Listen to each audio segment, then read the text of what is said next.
And now to other major developing news.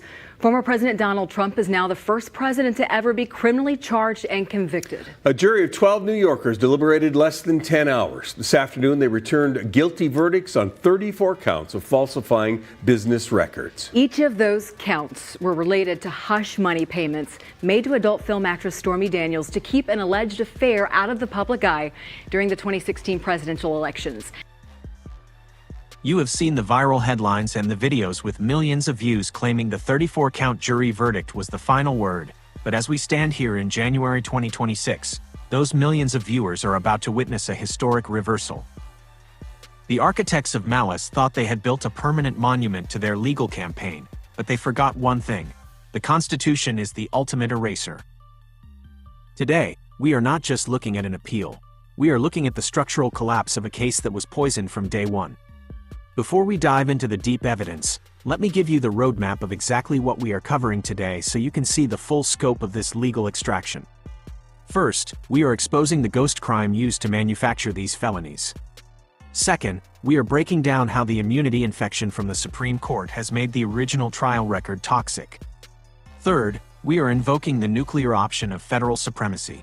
Fourth, we are revealing the truth behind the hush money myth and how it was actually a matter of truthful compliance. Fifth, we are starting the March 23rd countdown to the final appellate deadline. Sixth, we are detailing the removal mandate that is pulling this case out of Manhattan and into federal jurisdiction. And finally, seventh, we are tracking the $10 billion media reckoning that follows the erasure of these counts.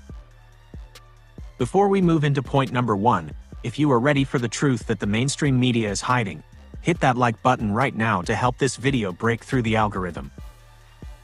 To understand why the 34 counts are vanishing, you have to understand the ghost crime. In Manhattan, falsifying business records is a simple misdemeanor, a low-level offense that carries a 2-year expiration date. To manufacture a felony, the district attorney had to link those records to a second, uncharged crime. But on appeal, that ghost crime is the fatal flaw. You cannot be convicted of a felony for concealing a crime that was never identified, never charged, and never proven to a jury beyond a reasonable doubt. When that link snaps, the 34 felonies shrink back into misdemeanors that expired years ago. This is the structural reality that the mainstream media is desperate to ignore because it proves the entire legal theory was built on a foundation of error. Many of you are asking the same question I see all over the internet. If there was no second crime, how did they get a conviction in the first place? Stay tuned, because the answer to how they tricked the system is coming up shortly, and it will change how you view this entire trial. The eraser is moving fast because of the immunity infection. The Supreme Court has made it clear that official acts are off limits in a courtroom and cannot be used even as evidence for other counts. Yet, the Manhattan prosecution filled the jury's ears with testimony from White House officials and communications from the 2017 presidency that are now strictly protected. Under the new 2026 legal standards, once a jury sees poisoned evidence, the entire verdict is contaminated and must be vacated as a matter of law.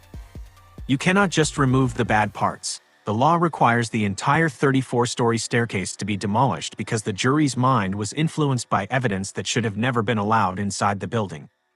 This is not just a technicality. It is a fundamental protection of the executive branch that the state of New York chose to ignore. Please consider subscribing and leaving a comment below to keep the algorithm pushing this truth to new viewers so we can expand this movement together. Now, let us talk about the ultimate shield, which is federal supremacy. Article 6 of the Constitution, the Supremacy Clause, is the nuclear option that renders this state-level case a nullity. As the 47th president, Donald Trump is shielded by the fact that no state power can impair or interfere with the duties of the executive branch. A local district attorney in New York has zero authority to travel, restrict, sentence, or even demand the presence of the commander-in-chief in a state court. In the eyes of the Constitution, the Manhattan case is not just wrong. It is an illegal intrusion into the federal government that threatens the very stability of our republic.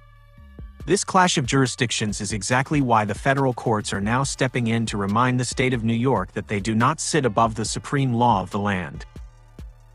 Let us be clear. There is no such thing as a hush money conviction. That is a media brand and a political slogan, not a legal reality found in any penal code.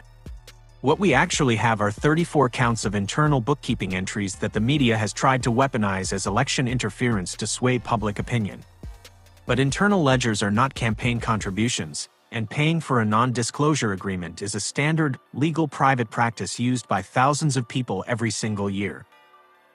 The ERASER is currently rubbing out the media's fake narrative and replacing it with the reality of truthful compliance, the standard that says these were personal expenses, not political crimes.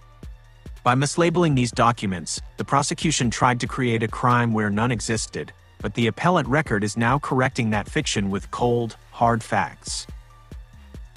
The clock is ticking toward the March 23rd countdown. This is not just a date on a calendar.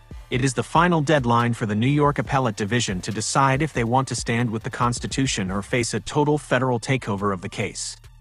The 34-count ERASER is moving closer every day, gaining speed as more legal scholars admit the original trial was a procedural disaster. Every single sunrise brings us closer to that March threshold, and as the light of the law shines brighter, the ghost counts become more transparent. They are literally fading from the legal record as the immunity evidence is stripped away by the higher courts. The prosecution is panicking because they know that once we hit March, their entire house of cards is subject to a mandatory federal audit that they simply cannot survive.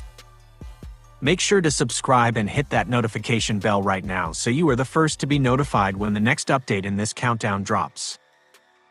We are witnessing a legal extraction that is unprecedented in American history. Through Title 28, United States Code, Section 1442, the defense is pulling the case out of the state's hands and into the federal ERASER zone.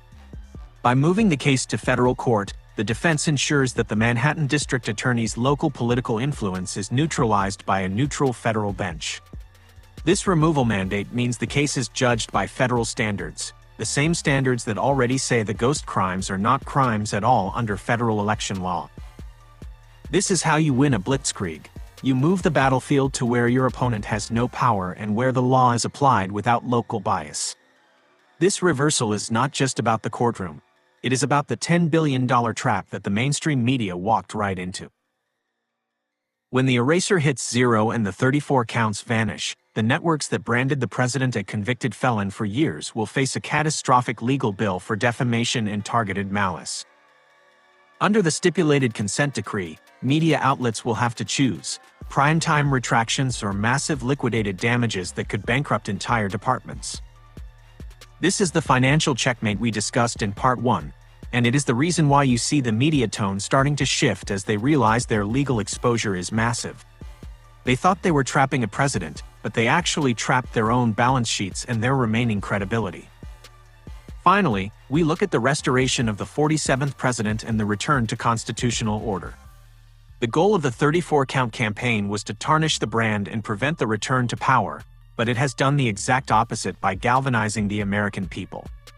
It has exposed the architects of malice and paved the way for a total constitutional reset that will prevent this kind of lawfare from ever happening again. As the 34-count ERASER completes its work, the path to the 2026 midterms becomes clear and unobstructed. The convicted felon label is being scrubbed away, leaving behind a presidency that is stronger, more insulated by federal supremacy, and ready to complete the extraction of the old guard. If you want to join the audit team, make sure to hit that subscribe button right now. We are so close to our 275 subscriber goal. Your support is what helps us cross the finish line and keep the truth alive in a world of fake news. Also, make sure you go back and look at the blue border on the thumbnail. There is a hidden signal for March 23rd that you need to see to understand the full countdown. Thank you for being part of the movement and for standing for the truth.